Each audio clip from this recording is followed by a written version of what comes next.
So, I'm a huge Phil Collins fan. I mean, look at this channel. And I don't tolerate any of that Peter Gabriel versus Phil Genesis talk, or did Phil make Genesis pop? I don't tolerate this concept that Invisible Touch is a Phil Collins solo record.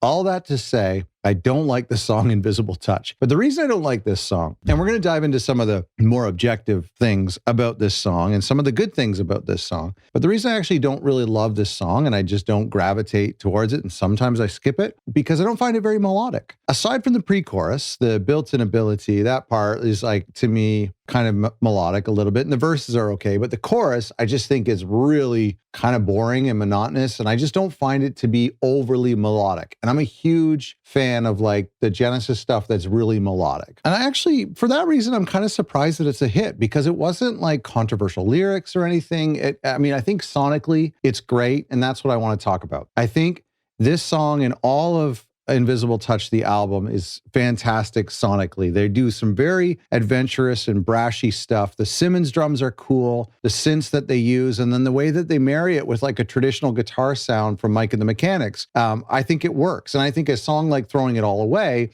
is like a perfect Mike and the Mechanics song meets like a perfect Phil Collins song, with Tony Banks being the Venn diagram circle overlap in the middle. Whereas I think Invisible Touch, it's not a Sussudio sounding song. I like Who Said I Would or Sussudio or Don't Lose My Number better. And it's also just not like, even though the best part of it, in my opinion, is the electric guitar, the down, down, down. I just don't think it's a very good Mike and the Mechanics song either. So I just don't love this song. I just don't think it's like all of them at their best, but it became a hit. It went to #1 in the US, which is insane. It was their only #1 on the Billboard Hot 100. I think it's great. Great for that reason. I think it's iconic. It's become synonymous with Genesis. A lot of passive Genesis and Phil fans get it mixed up, whether it's a Phil Collins solo song or not, which is fine, whatever. It's just the melody, the da da da da da da da da da da da. Like, I just don't think it's a great melody, and that's why, like, I don't find myself singing along to it. Whereas like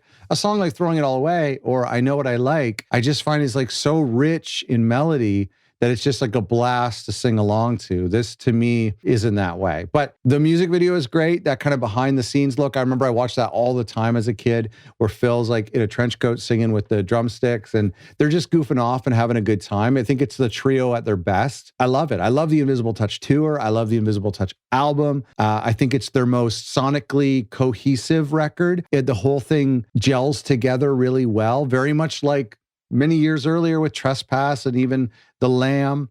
I think in its own way, Invisible Touch altogether sounds really great. It's just the song that I'm not crazy about. I like it better than anything she does. I will say that. And again, I'm not against like pop Genesis. I love Into Deep. Into Deep might be my favorite. That and Throwing It All Away is like my favorite tunes off of Invisible Touch. So I have no problem with this pop side of Genesis. I've heard that it's Phil's favorite song, which is really interesting, a favorite Genesis song, and that he will quote it, or he has quoted it to his sons.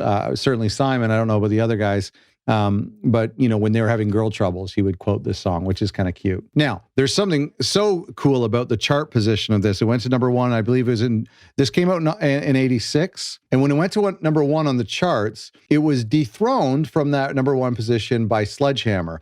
I find it so interesting, the Sledgehammer from Peter Gabriel. It's so interesting because Sledgehammer and Invisible Touch are very similar. They're adventurous, artsy pop songs. They're not like traditional love songs in a way. They're just kind of like out there, adventurous with their production.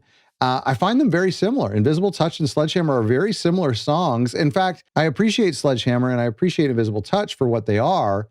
But they're not my favorite songs on that album. Sledgehammer is like my least favorite song on So. I just don't think it's actually as melodic as the other songs. And so I actually put Sledgehammer and Invisible Touch in the same category. Ironically, Sledgehammer would dethrone Invisible Touch the week after. There's also something really interesting too, and you can let me know the truth about this in the comments.